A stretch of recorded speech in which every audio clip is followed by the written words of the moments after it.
So, as you saw before, I have give it a final paint through, and I'll probably end up having to give it another one as well, just because I know obviously where the pads have been for the lift.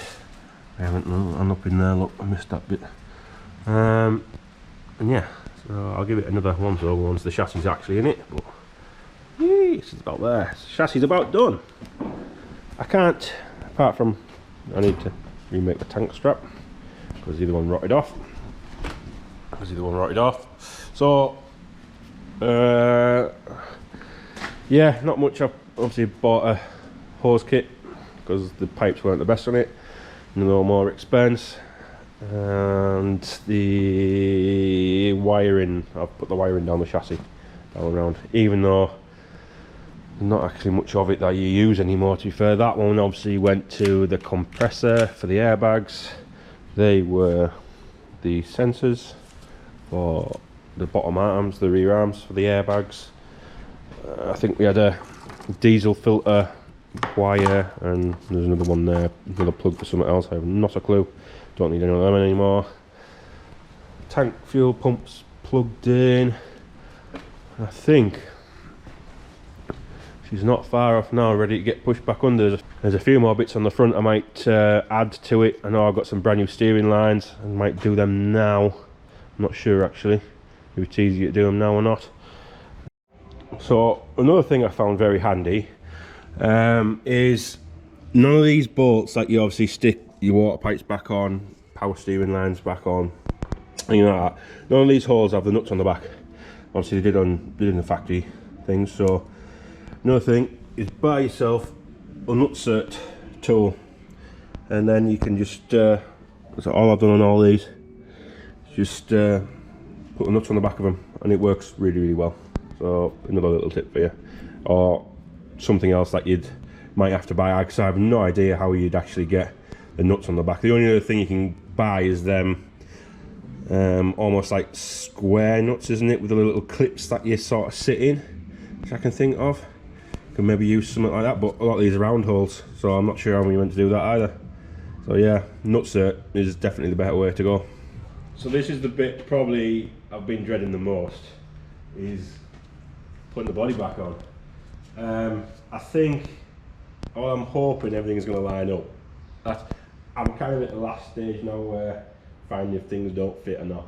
But with obviously having the new body mounts in, and the measurements off from the old chassis to the new one were different. There were, I think they were about 15 mil out, and I don't know which one was right. So I've sort of gone bang in the middle of them both. When I measured it, they fit on this, and hopefully it's gonna fit. You know what? Here we go. Where's it done?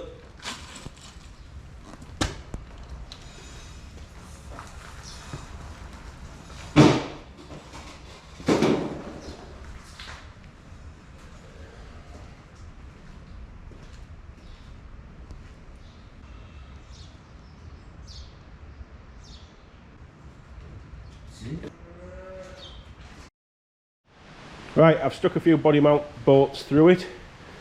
So I've done the front ones, all 4 front ones actually, they went in really well. The ones on the outriggers in, they went on really well, absolutely fine. And the ones right at the back, absolutely fine. So the middle ones seem to have a big gap underneath them. So I'm going to try and suss out what's going on with that really. Bang, bang, bang. I don't know if I've done something wrong. As far as I know, you can't really go wrong with putting the body mount bushes in. So this is the first time lifting it up anyway with the chassis all together. Nice that it hasn't fallen off and it hasn't fallen out. So yeah, I'll investigate that a bit more really. I don't know what's going on. I don't know if it's the chassis wrong, which I can't see it, or it's something I've done wrong, which is more than likely. And it hasn't fallen off the lift yet either, so it's another bonus. Right, this is what I'm on about. So these middle bolts here, as you can see, yeah, there's a good probably 8mm gap, both of them. So same on this side, it's exactly the same look. And then these ones at the back here as well. So 4, so that one's not too bad. That one is an absolute mile out. I mean, I can get my finger in there. That one's reasonably tight. They're all well done the same. I don't understand how exactly we can go too wrong, to be fair. Obviously it's just meant to go on there. All these ones are tight. The 2 back ones are in. Although that isn't the tightest. I'd almost say something was keeping it up over. I just can't see anything or what it would be. Oh, anyway, I'll have a look at that a bit further anyway. Right, so I'm just on reconnecting the wiring up back to the alternator and all the plugs around the engine, etc. And doing a bit of plumbing on the water hoses, just obviously general plumbing the engine back in basically. So just on priming the fuel system, checking for leaks as well at the same time. Can't see any, and then we're going to give her a go, see if she wants to run again. Hopefully. What do you think, dog? Doesn't seem too happy about it. So yeah, give it a go, see if she wants to start.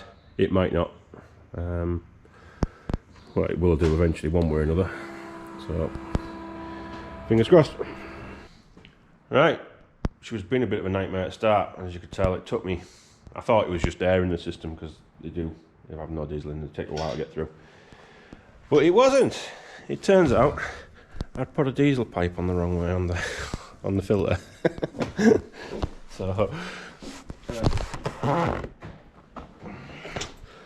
So diesel pump is a bit noisy still. I don't know if it's still got a bit of air in, but she's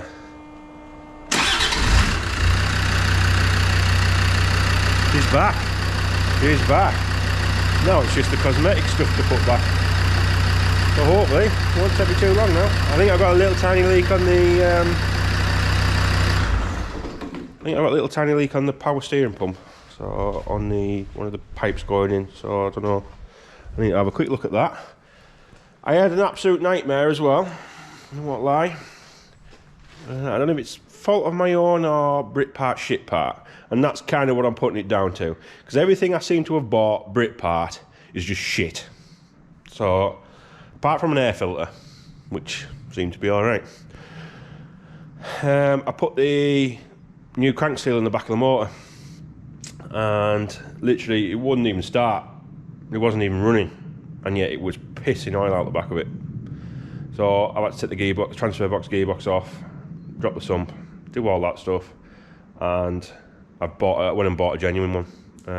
Foundry just got us a genuine one in. So I've stuck that on, and guess what? It's not leaking. So I mean, I could have caught it. Pretty positive I didn't. It all went together really well. It all just slid on real nice. And yeah, well, that's it there. So I don't know. Honestly, don't know. But it was pissing out. So Brit part, shit part as far as I'm concerned. I bought a clutch in my old Discovery. Bought a clutch, put a clutch in it, and got 50 mile out of it, and it just disintegrated itself. I've done hundreds of clutches. You know, I know what I'm fucking doing. Yeah, it disintegrated itself, and it wasn't just like, oh, something was like the plate itself. The clutch plate was, I think the clutch plate was fine. It was the pressure plate. Literally just ripped itself to bits, and it wasn't mapped or anything like that. It just shit, as far as I'm concerned. So ran it over, and that's where we're at. Oh, here's the wife back. Pretty sure it sounds like the wife in the new car. We'll have a look, see if she's curbed the alloys. It's the first time she's ever been in it. She's being sheepish. Find out. So while the door was off, I thought I might as well make the use of it, and the use of the space, and get the seats back in it. So I bought another scrap discovery which you've seen outside, which had nice leather seats in it. You can see much on that one. So yeah, put the seats back in, bit of the interior, and then we'll get the door back on it. And then once the door's on, I can then put the wing on, then put the headlights in, put the grille in, the bonnet back on, and she shouldn't be far away. She should be done. She's running. The only thing I can't get is the clutch. I just can't seem to get it. I might have to try and back bleed it, and they're always a bit of a nightmare to get. So I can't seem to get the clutch back at the minute. But at least the issues. Well, it will be an issue very shortly because we're nearly done. Finally, nearly done. So I've given the bumper a quick spruce up. Not the best jobs, but better than the rust it was. You can see the marks where the rust were. I might give it another coat, I think. So we'll get this back on, bonnet on. I've bled the clutch. I managed to use the pressure system that I've got, a little draper one. That seems to have bled up all right. And I've just got the back bumper, I think, back bumper bonnet. I'm going to take her for a blast, see if she actually runs all right. So I'm just putting the bumper back on, and the last of the panels, obviously the bonnet and whatever else needed doing. Next up is just the first video of it driving out the shed, so I'm not far done now, to be honest.